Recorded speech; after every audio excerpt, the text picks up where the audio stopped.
Absolutely. I think it goes back to balance, right? So you can burn the midnight oil until times get better, but eventually it's going to catch up.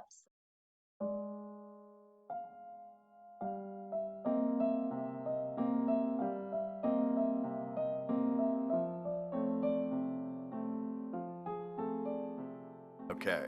Welcome to the Jeff Heilman Project. I'm so excited about today's episode because we have a special guest on this episode. I've literally been looking forward to this, Michele, for so long because I consider you the resident rest expert, and that's what we're going to be talking about today. Jeff, would you please introduce Michele? Absolutely. Folks, we have a great guest tonight. When you think about this podcast is really a bridge between the gig economy and corporate America. And I feel like both can coexist, both can co-thrive. And in order to do that, we talk about standards and success and super performance and just continuing to drive ourselves to the absolute utmost of achievement, of possibilities, of results, and of keeping a great attitude.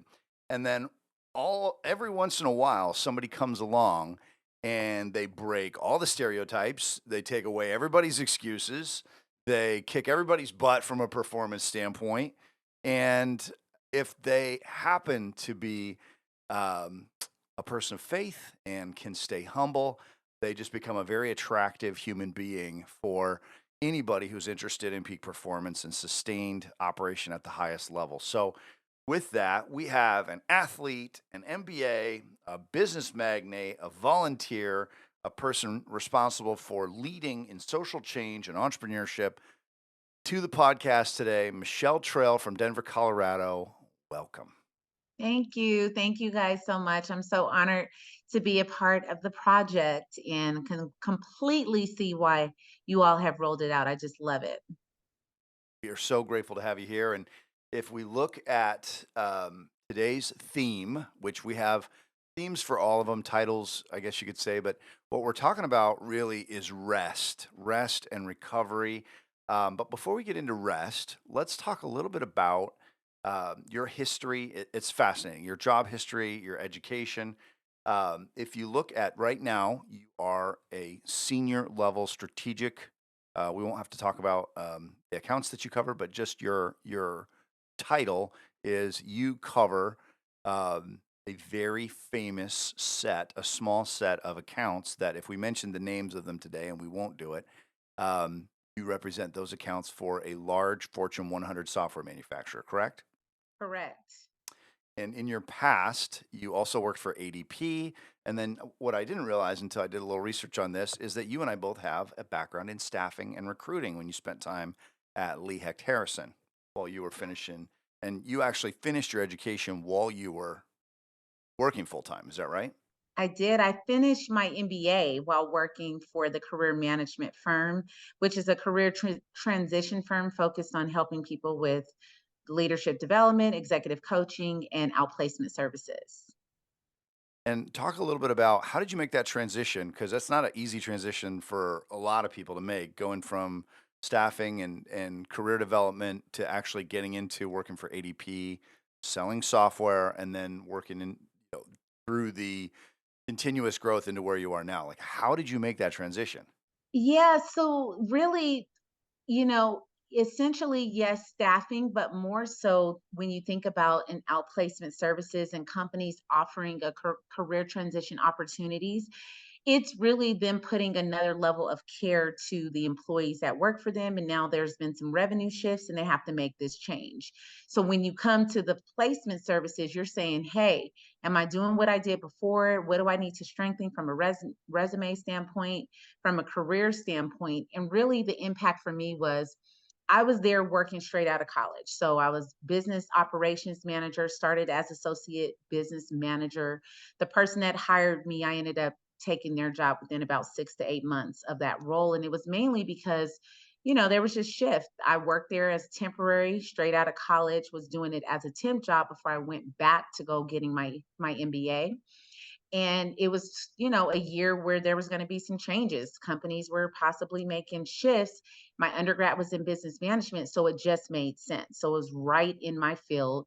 Decided to take the role, started it as a temporary position, got hired permanently as associate, and quickly fast ramped to business manager, business operation, and was running a team of seven admin staff and 30 adjunct consultants. Really, for that time I spent there, the most impactful piece for me was mentorship. I had my EVP, who was my mentor at the time. And he was just a mentor in the company. And he's like, Michelle, what is it that you want to do when you grow up? And I said, I want to run an organization. I want to be able to be either C suite or running my own organization. And he said, well, if you want to be able to do that, you need to know how to impact the bottom line. And that was the transition from management to sales. And I said, say more. And he's like, when you know how to impact the bottom line, you're able to effectively really just promote, motivate your sales team. Revenue is where everything happens. And if you know how to impact it positively, you can run a successful organization. And that was really how I transitioned from being in business management and a business manager to sales. I said, well, create a role for me. So I challenged him. If you believe in me, go ahead and create the role. So they created an associate business developer role, which was business developer, was sales. All of the people in that role were 50 plus, and they were selling to C-suite people, helping them sell these executive coaching packages. And they created an associate business developer role for me. And I went straight to someone that I knew who was the CEO of a title company and sold my first deal. And there it was from there. And then after that, I said, you know what? I'm going to need more transactions, because that type of sale is a really long-term sale, relational sell, which fits my personality. I'm very relational in sales. And so it was just really like, okay, I can be relational, but I'm going to need more transactions to be able to impact the skill set and experience I need to really accelerate this process. And so I said, okay, I'm going to have to switch companies. So I did that for a year, and then went and interviewed with 3 companies and landed at ADP. Got offers at all 3, but ADP was like the best for training their people. We had a month training in Aberdeen, Georgia. They really are a machine when it comes to that, being able to gain access, being able to build relationships, and figuring out that process. So that was how I moved into the sales piece. And then ADP was just like, stayed in that space, been able to do well. And Oracle was that next step because it gave the bag, it had the full suite of opportunity. So I'm curious to know, as a successful woman in business, as an entrepreneur, as somebody who's going through the transition period between leveling up and changing roles and doing migration like that, how do you schedule rest? Because I know that your particular faith practices are that you're very consistent, you're very devout to taking days off per week, taking a Sabbath off. And like, how do you say no to 1,000 emails coming in and all of this stuff? Like, how do you mentally get into the mindset to where you can shut it off and like be okay and not be panicking while your stuff is off and you're in essence out of office for even 24 hours? Yes, exactly. No, you know what? The funny thing is my upbringing was to take a rest sunset Friday to sunset Saturday. And growing up, it was a lot of no's. And there was just that time when I felt like I was missing out on something as a kid, when it's like a no to a homecoming, a no. Yeah, Friday night's a big deal. The night to be out in those streets, right? It's like, okay, now you're saying no, and I'm young. And so I really didn't appreciate what the benefit and the model of rest was representing. I mean, you think about the fact that if you believe in creation and the fact that it took 6 days to create, and on the seventh day there was rest, it was because that showed that even God got tired. Yeah, Even yeah. he needed. So if he needed a day, we certainly did. So growing up, it was more so a lifestyle. It was how the upbringing was. When I got into college, it moved into, okay, I'm starting to get what this is because now there's more responsibility besides just schoolwork in high school. Now we're at college. We're at a place where we get to make our own decisions. What decisions do we choose and how does that benefit us and what does it do? And so I started to see that shift, but it really became a big deal when I hit right out of college and joined corporate, right? It was like, no one is going to take this break for you. I practiced the Friday sunset Friday to sunset Saturday, taking a break.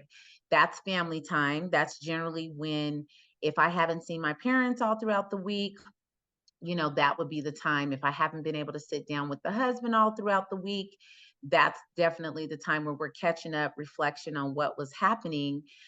Grandma, anybody in the family, siblings, nieces, and nephews, what are we going to do? We're going to definitely eat together. We're going to be able to reflect on what the week have brought in, and we're going to be able to really be appreciative of this downtime and get rejuvenated so we get back into it the next week and be ready to receive what's coming our way. And so the practice became more appreciative once corporate hit, because prior to that, I didn't appreciate the reason why we were practicing that as a family. And I didn't understand the real benefits. But once corporate hits and world hits and job hits, who's going to turn you off? Is whatever role you're in life, there's no turn off. You're going to have to turn it off and shut it down. And it just became such a time that I appreciated, a time that I looked forward to, because it was like I trained my bosses, like, listen, whatever we have going down, most of the time you're going to see my calendar blocked off at a certain time because I've already put my time in during the week, and I'm not on the clock, I'm on results, but either way I put my time in more than one way. It's been mental, it's been in every way possible. I've made myself available to my customers and my team and my leadership, and now it's time for me to rejuvenate to be able to do it all over again. So does your boss and the people on your team, do they know then Friday night they don't ask you to do anything or put any customer meetings or dinners, or have you been able to train them to do that successfully? Yeah, in my previous roles, absolutely. It was more necessary because there was more requirement and expectation to have more of those meetings. Now that, like Jeff mentioned, I'm working with some of the top companies in the world, they all have practices themselves. And I don't know what they're connected to, but I often don't get a lot of requests Mm. on those times. Early in my career, I had bosses that knew. New team, they don't even, I feel like they've developed some, you know, work life balance integration where they actually do some things themselves that don't equal them actually reaching out to me. So I haven't had to ward it off. And so generally my calendar is just booked and no one asks for me to do anything else. Well, that's great. And do you feel like having this weekly practice, does that make it easier or harder, or like how do you, so you have a remainder of the days in the calendar in which you, it sounds like you've become accustomed to packing those days together, like bunching all of your appointments so that you can take a week off and go to, on a vacation or take a long 4-day weekend. Like, has having that discipline to set aside that one day every week, has that built a habit in yourself to where you can bundle other things and then be able to take time off without feeling guilty or anything associated like that? Absolutely. Like, it becomes a routine to the point where even the body is ready to shut down and unwind and be more receptive to some different conversations than I had throughout the week. So it's a shift, right? The shift becomes more focused on what's going on in the family. That might be my check in on what's even going on in the world, because I've actually chosen not to engage super daily and intensely into just like a bunch of things that I cannot control. And so I use that as a time to get caught up and just really, it's a really reflective time. So it's a train situation. And then for vacations, I think with the world the way it is today, we have a accessibility where we can be on vacation and we can shut off on email and we can engage back in, and we can choose to say, okay, well, I'm going to check it once or twice. I'm going to check it in the morning or sometime midday I, listen to you all's podcast on the 9 principles. And, there is a time, in a place where you can have it allocated. If it's an extreme emergency, there's more than one way to access me. So there's a text message or a phone call, and I welcome those. But yeah, I don't feel guilty at all with being able to relax, because you're going to get the best version of me when Mm. I've been relaxed and rested and being able to have a sharp brain. That's after I've really been able to allow it to regenerate. Like, the brain is a muscle. It's just like everything else. We can exercise so times get better. Our body really does the work during the rest. So if we think about our brain and the time that those two connect, that's when the real action is taking place, is during that rest time. Well, and speaking to that, as far as performance goes, I mean, I've known you've been number one or number two for 3 or 4 out of the last 5 years. So it absolutely translates to performance. And I can tell you that in dozens and dozens of conversations that you and I have had, I've never seen you not all in. Hair, makeup, nails, clothes, teeth. I know you probably went to the gym, that day. I mean, you're always on. And you create that collaboration with the rest of your team. When I had COVID a couple of years ago, like the next day, you overnighted me some kind of tea or root product that I don't remember the name of it. I remember what it tasted like, but it helped, and we were not feeling real good. But you bring that level of performance up to everybody. So And what the I get is fully present. Like totally, you're always fully present. You're not thinking about you don't have that nervous tick of like having to check your phone or what's going on or distracted. yeah. You definitely come off and are focused and present whenever you're with us. So So how would you say that you perform at such a high level consistently year after year after year? It's a regimen that's contributed to what I consider or classify as like a readiness blueprint, a mindset blueprint, where you're really establishing these best practice principles, and they become so innate that you don't even have to write them down anymore. That's how, like, the rest comes into play. My body starts to naturally get more tired on a Friday evening than it does during the week, where it could just keep going. I think being present, thank you, Jessica, is a huge gift that we can give to ourselves and give to the audience of whoever we're talking to, just so our mind could actually take in what they're trying to say and what you want to regurgitate back to them. That has come from a place of being able to be listening with double ears when we have two ears versus one mouth with the client. So that came as a best practice, to just be able to be available as a consistent performer, with being able to hear more than I talk. I want to understand what I'm trying to work with you on. What problem are we trying to solve for? And so that becomes something that's appreciative on the other side with the client. You become a trusted advisor when you're able to listen to them and regurgitate what they've talked about. And if you can do that in your relationships as well, it's the same desired outcome that you're going to get with your clients for success.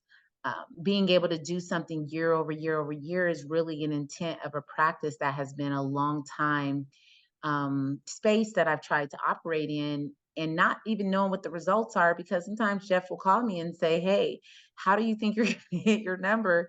And he'll say, "Do you think you're going to hit your number?" And it's always a yes. And then he might ask the next question, "How?" And it's like, "Well, we haven't gotten that far yet." First question is a hard yes. The second part is, we're going to figure that based on what we need to solve for, based on the problems, based on whatever strategies we need to roll out and implement. It's all going to be a work in progress. It's not as much predictability as some people have, because I have such a limited amount of clients that I work with. You have to be as strategic as possible and be able to understand something you heard. Can you impact that later in a different way, that we both walk away feeling good? Yeah, and you do. You hit your number always. You always find a way to get it, and there's always leftover in the tank.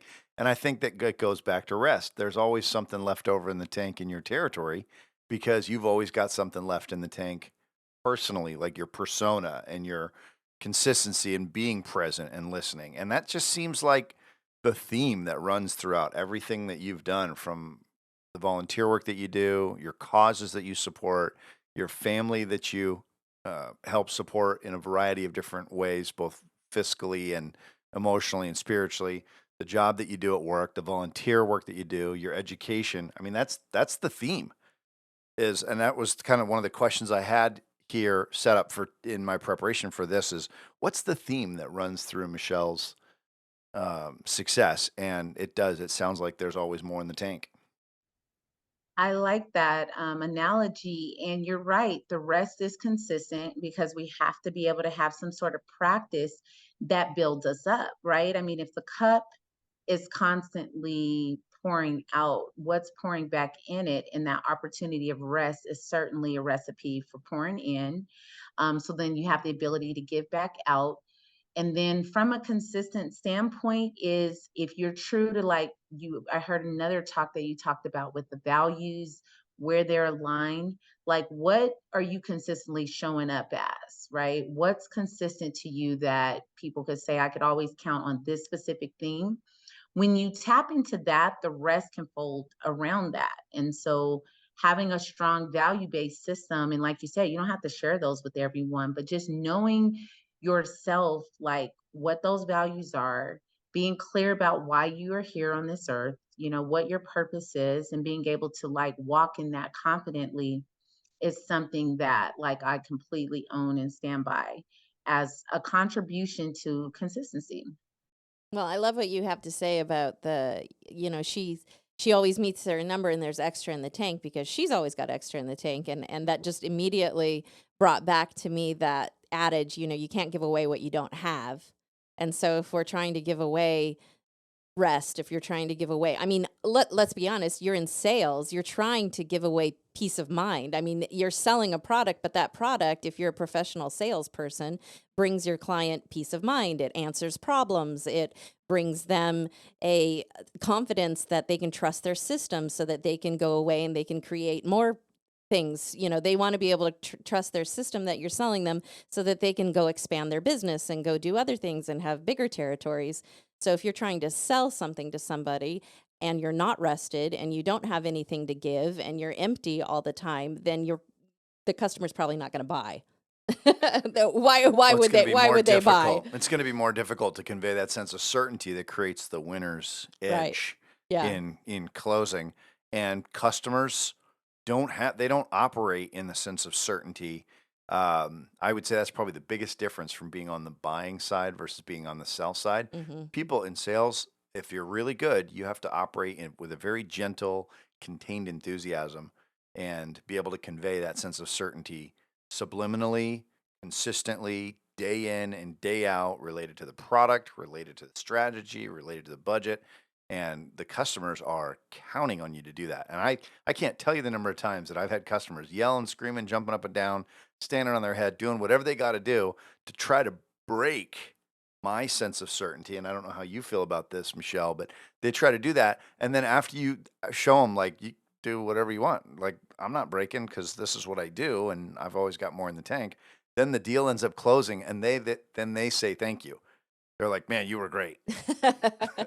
Don't you find that to be the case, Michelle?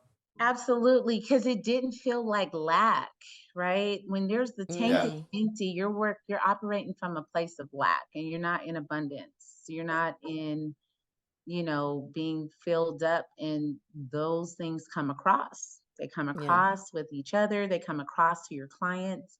And when it feels like there's more, that's an attraction point, right?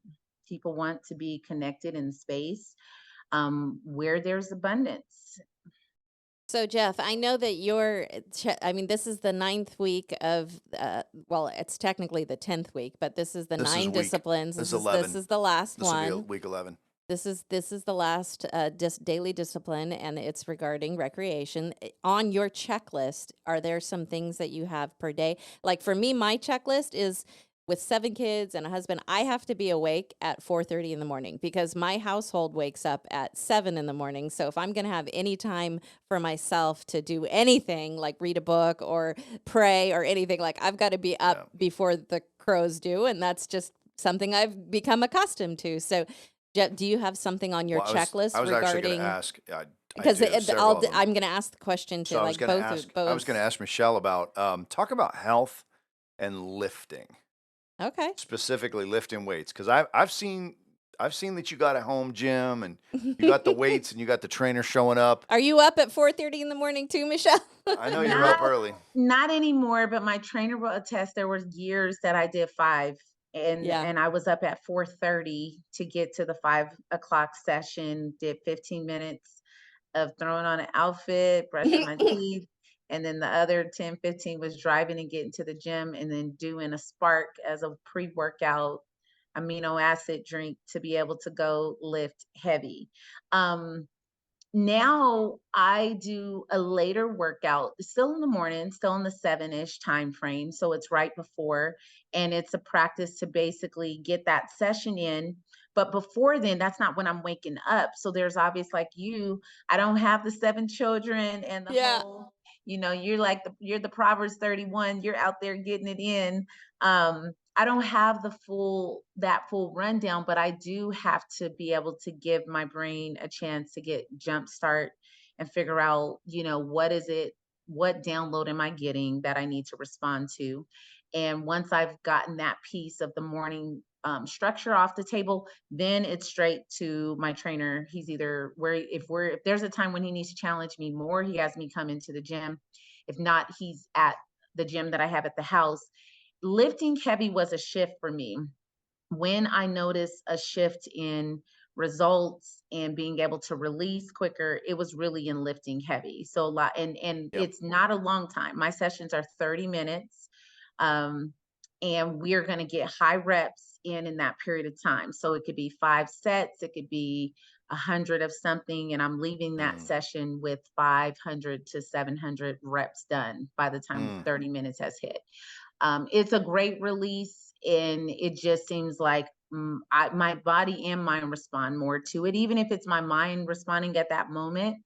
It's crucial. So there's a mixture. There's leg day twice in a week. I'm big on holistic movement as well, which is why I sent Jeff some of these natural colloidal silver, glad I don't have COVID.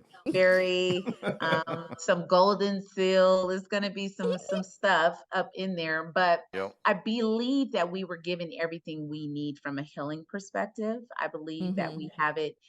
So I like to tap into that first. Not that it doesn't take away from what Western medicine is going to bring as well, but that's where I start with, and I start with being able to be familiar with my own body. So I want to know like innate what my own body weight and mind is ready to do for that day. Do you have a shut off day? Do you have a shut off time at the end of the day that you're done by? Or I haven't gotten to that far. It's honestly when the last thing that has been committed to, when I have to get something, and when it's done, it's done. And I don't necessarily associate a time with it. So I back into, is there an end result? Is there a dinner that I have? Is there something that we have plans for? What do I have that I need to back re-engineer my time with? So I more so mm, do that more so than saying I have to be done with everything every day by this time, because some days bring different things on. I mean, sometimes, we're in year end, quarter in, year in, and sometimes it's to turn on the computer at 10 o'clock to do a quick approval on something, or a quick, something that needed to be accelerated that I need to get done on off the table. And I'm not going to wait till the morning, because I am in the mountain time zone and a lot of my clients and leadership is in Pacific time zone. So I'm up at 6 o'clock waiting on everyone to wake up and get going for work. And they're straight up rolling out around 8 o'clock or 9, which is 9 or 10 my time. So I've done circles around my day by the time they've started theirs for and me. I love that. I love the fact that it sounds like your family, everybody recognizes that Michelle is working, 24/7 if necessary, all the way up until sundown Friday night, but then it all goes off and they can say, okay, this is, if it were my kids would be going, these are my 24 hours with mom. Oh yes. I mean, my parents, they know that if there's no other time, we're going to be getting together. So no, they look forward to us being able to say, okay, catch us up. What happened? What you do this week? That's great. I love it. Um, you have had a consistency in being fancy. Can you talk with me about and but it's always tastefully done. It's never over the top, but your hair, nails, makeup, the watches, the clothing, the cars, everything that you do seems Presentation. purposeful in the presentation of I am here, I am a force to be reckoned with, but also humble and service oriented. Talk to me a little bit. I'd love for the audience to hear about just the prep and cleanliness and sense of detail that you pay to your appearance. A bit of an ironic dichotomy compared to me to myself, I guess you could say. But you're always in a blazer. Talk to me about being fancy and about what that does for you. Jessica hit it on the nail, like right on the head, the nail on the head, where it's presentation. I would say poured into early. My parents had their own practices. So, in addition to Sunset Friday to Sunset Saturday being our time of rest, we also went to church during those hours. And then they brought us new outfits during those times every week as well. So, it was three of us. So, that was a tradition that they probably set forward. We always, my mom was walking around with a brush in her purse and not letting hair get out.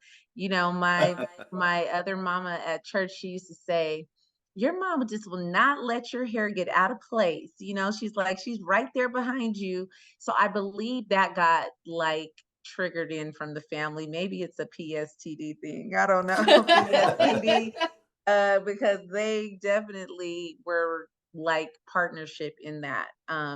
And then when I got into corporate, it really was a presentation from the standpoint of here, I have something to say, take me serious, and this is the package that I'm going to bring it in.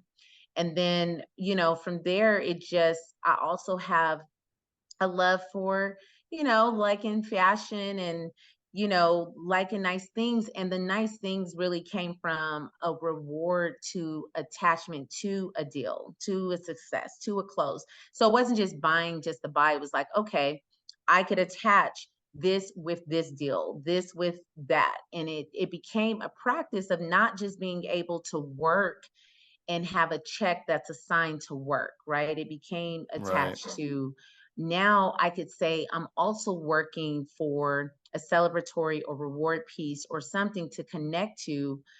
So I don't mind doing it, right? Because if we only work to just pay bills, eventually it's going to be a place of exhaustion. And I choose not to come from a place of lack, from a mindset, from an anything standpoint. So those things got affiliated with I want this. I'm going to associate this when I close this. And that's how I attach some of those things. And it has been a part of my brand. I don't have children, so I go into a room with executives at the table. We might be talking about soccer games and basketball, football, and ballet. And then there's, okay, and where'd you get those pink shoes? It's like, okay, now I could talk with you guys. Not that I can't talk about the basketball, the ballet, the football, but realistically, I want to hear what they have to say. And then I want to actually relate to them in another way as well that can translate. So I've had C-suite, men who are like, yes, you've taken me to a place that I haven't been before. Now I could take my wife here, and go celebrate. And it seems like I know something nice and fancy. And it's because why would you want to spend time with me? I'm asking you to spend time with me away from your family for going to a dinner during the times when we were, dining more. If I'm coming to a meeting, in addition to our small talk, what's going to be interesting that we have to talk about? Let's talk about the places that I could impact and things. And so it is exactly what Jessica said. It's part of the presentation, it's part of the brand of me. And that's part of what I've taken into my professional career. And it just became something that I've just continued to tighten up along the way.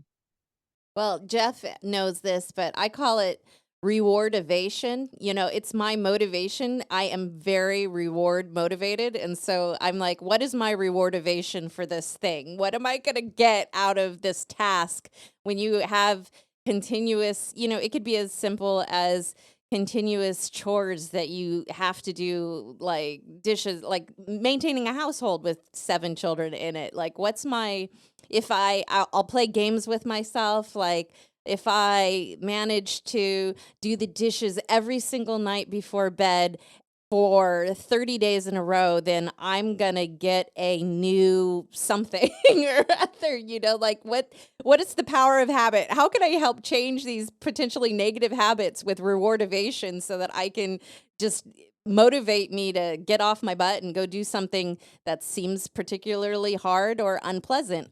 I know for many years, Jeff and I have, Jeff's done his own taxes, and we've done I sit there and I hold his hand while he's doing his taxes.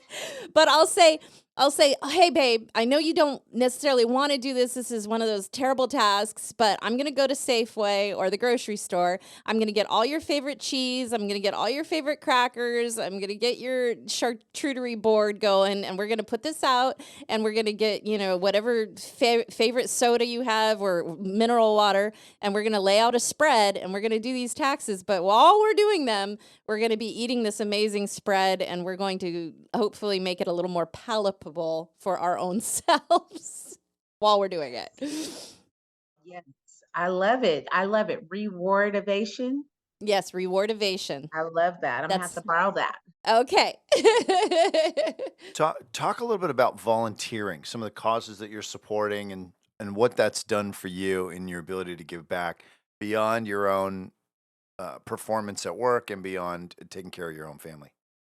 Absolutely. So service is my life's mission. Like I feel like helping people is one of my passions. So I've always been in a service type of space, whether it's been intimate within the family, moved out to mentorship. I've had mentees and had a mentor as long as I can remember. And then, volunteering in the church and taking on roles and responsibility to the place I finally was able to get on board positions. And so I've served on many boards, Stop Crimes of Violence and Discrimination, Urban Leadership Foundation of Colorado. I've been a part of the Education Reform Committee.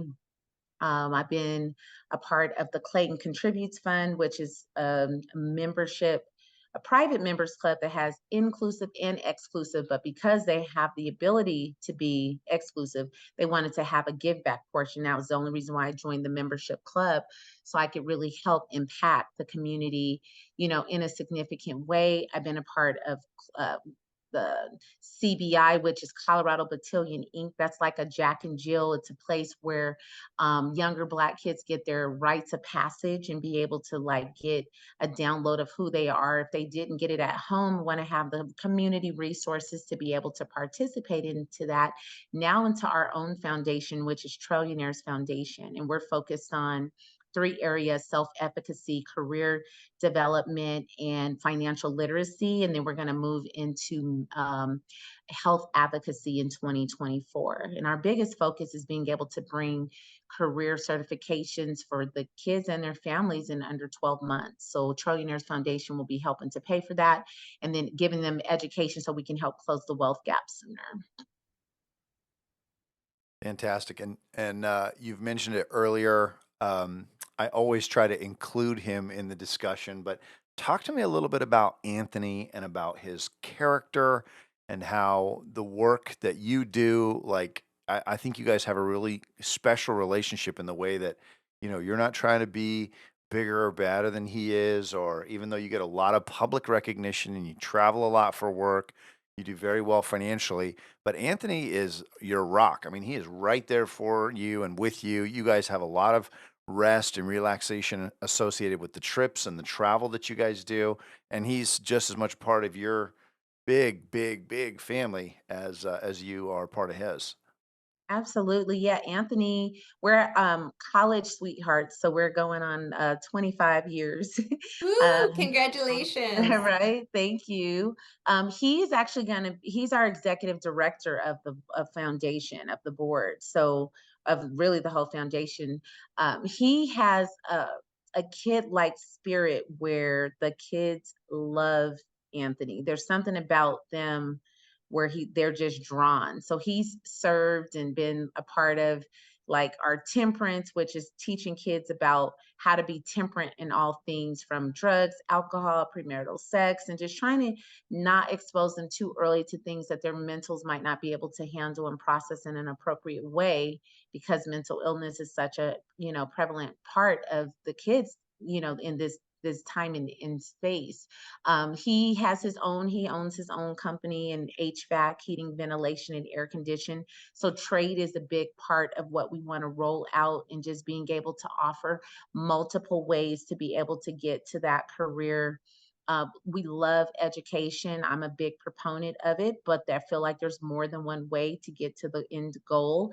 And some kids are not 4-year college ready when they come out, or maybe never, and they could still make the same income and be able to learn how to be entrepreneurs. So he is there in support of whatever I'm working on. He has his own initiatives as well. And he's really just being able to help extend like the legacy that we're building, and then be able to be a part of any areas that he wants to directly impact. I'm there to support him. I'm always out there as the face because he likes to be more low key, but we like to have fun together. We spent many years just being that, starting as friends and being able to have a good time. Love the nieces and nephew, have taken in many that have lived with us over the years. So we're both in sync and in one accord with that and what our mission is. So while we're winding down, because it's been a blissful hour for myself, just about, um, I have one last kind of question, and hopefully you can help because your mind and just the way that you think about these things is so impactful. How do you overcome the stigma that is associated with rest, meaning we're being lazy? Like, there's such a fine line between if I take a break, I'm going to, like, there's that self talk that, like, if I take a break, I'm maybe not going to be able to get back up again, or like, I'm just lazy. If I look back at my past, maybe the results that I haven't got, maybe the results I've got haven't been the results that I've really wanted. And it's because I was lazy, or it's because I was, you know, just not able to. I don't know. It just would appear that when I talk to people, there can be a fear of them taking, especially in the valley, especially here in the Bay Area, a fear of if they take their foot off of the pedal, even for 24 hours or whatever, that they're going to feel lazy or slothful. Or just how do you overcome that? How do you train your kids when you're mentoring them with the Trillionaires Foundation? Like, how do you train them to work hard and be ambitious, and then that resting is not being lazy, it's actually going to give you energy to continue to work harder? Absolutely. I think it goes back to balance, right? So you can burn the midnight oil until times get better, but eventually it's going to catch up. So it's not, the laziness comes in when there's no intention in any of the spaces. So one of our Mm. models are where exceptional is the norm, and not from a place of wanting to be perfect, but being intentional in every area that you can directly impact. And the goal with the foundation is to have exceptional outcomes only, but not from a place, again, of where we can't have mistakes, but a place of intentionality. And so being intentional about taking a rest to reset and being able to come back and being your best version of yourself is a great best practice that we want to roll out and intend to display as something that is not synonymous with being lazy. Synonymous with being lazy is the fact that you don't have any intentions and you're not putting any works with, the different conversations that you're talking about. Those two have to meet. So we talk about the faith and the works being a combo package, right? Something that you have to moving with intentional, but the rest is going to be able to give your brain whatever downloads that you might have missed because you were being too busy, moving too fast. I move fast. So sometimes I have to have people tell me to slow down. So I want to take that as well as like, okay, there are times where we just have to slow down and make sure we're hearing what we're supposed to hear so we're on the right path and we're staying on path. And if we have to course correct, there's nothing wrong with it. And being able to be available to do so is something that we want to have those children skilled at. That's awesome. Well, if as we wrap up, what are you working on? Take a couple of minutes and talk about what are you working on and how can people find you? Lots of things constantly in the works, just really fueling the passion. I'm always here to help. So, helping other people to monetize their ideas and exceptional concepts is what I call them.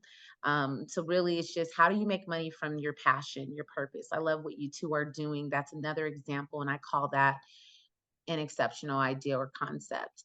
I'm helping people with those. And once you figure out how to get the idea and we match that idea that is right for you and it's filling for you, then we work on execution and then we do it quicker with acceleration. So that's what I'm working on in addition to the foundation, in addition to working with the largest clients in the nation and finding some time to hang out and relax with the family. And you are on LinkedIn for Michele Trail MBA. What is your Instagram? I have Instagram under Trillionaires and an Trillionaires. Instagram under Michelle Trail And underscore. Instagram under Michele underscore Michele Trail underscore. Okay. Got it. Well, super great to actually bring this to culmination. We've been talking about it for a long time. I know Jessica was super excited about it, as I have been in the weeks coming up to today. And just really an honor and a privilege to be able to spend the time hearing about how you go into work and come out of work with rest at the epicenter. So thanks so much for being with us, Michele. And we look forward to seeing you down the trail. Yes, down the trail. I appreciate that. Thank you all so much for having me. I love what you all are doing. And till next one. Tillman Thanks. Project.